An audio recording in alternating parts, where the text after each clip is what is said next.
Assalomu alaykum akalar, yaxshimisizlar, salomatmisizlar? Bu akalarimiz kecha men bilan ish gaplashib ketdi. Namanganda Chortoq degan joydan ekan. Bu akalarimiz armatushi. Kecha bular shu tog'alar ushagan, dokumentlari hamma yo'q joyida bo'lgan. Hali telefonda Amina приложение ko'rishyapti. Ashima ham shu Amina приложениesi ishlamay qolgan. Bu akalarimiz dokumentini olib qo'yib turib, pul talab qilishgan. Bu aka pul beribdi, lekin bu MVD karta bilan qizil kartani tog'alar qaytib bermabdi. Nima dedi sizga aka? Pul bergandan keyin tush tez ketib qoldi.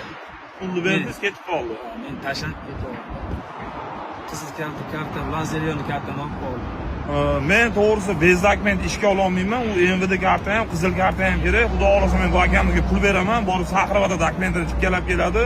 Shu Moskvada yurganlar reydlar kuchayyapti. Dokument bo'lsa ham shu pul olish maqsadida mana shunday yomon ishlar qilishyapti. O'zingizlar ehtiyot qilinglar. Sog' salomat bo'linglar.